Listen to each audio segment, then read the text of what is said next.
Terima kasih. Jadi ketika Saudara Gibran dan Bobi dicalonkan oleh partai politik lain dan kemudian itu juga di-endorse oleh Bapak Jokowi, apalagi melalui suatu proses mencederai konstitusi dan demokrasi itu, terbukti dengan pelanggaran etik yang sangat berat terhadap Saudara Anwar Usman.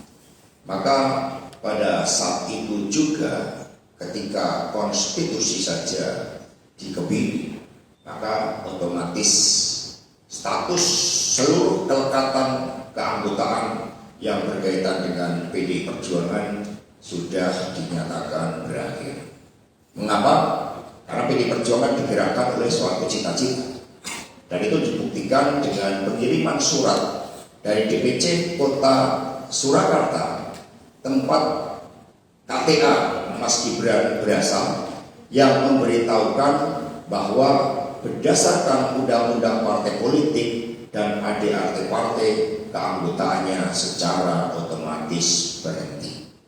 Nah, sehingga di dalam tradisi membangun kehidupan berbangsa dan bernegara yang baik, ketika seseorang telah melupakan suatu ide, gagasan, cita-cita kolektif yang membentuknya, dan kemudian membangun suatu rejim kekuasaan dengan segala cara, bahkan masyarakat Sumatera Utara bisa merasakan bagaimana ketika Saudara Bobi Nasution itu dipaksakan untuk menjadi calon gubernur, dan proses pemilihan menjadi gubernur itu juga melalui pengerahan aparatur negara, sumber-sumber daya negara, dan suatu kontestasi yang sangat tidak fair yang ditunjukkan oleh ketidakadilan yang terjadi kepada Bapak Edi Rahmayadi. Maka di situ semua menjadi bukti-bukti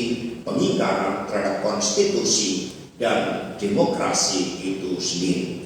Ketika seseorang sudah berkhianat terhadap konstitusi, sudah berkhianat terhadap demokrasi, dan juga menyalahgunakan hukum, maka sanksi dari rakyat itulah yang dibebankan kepada mereka-mereka yang secara sengaja telah merusak demokrasi itu sendiri. Sehingga saudara-saudara sekalian, keanggotaan PDI Perjuangan bukanlah semata-mata pada ada atau tidaknya KTA, tetapi pada komitmen di dalam membangun peradaban kehidupan berbangsa dan bernegara yang baik.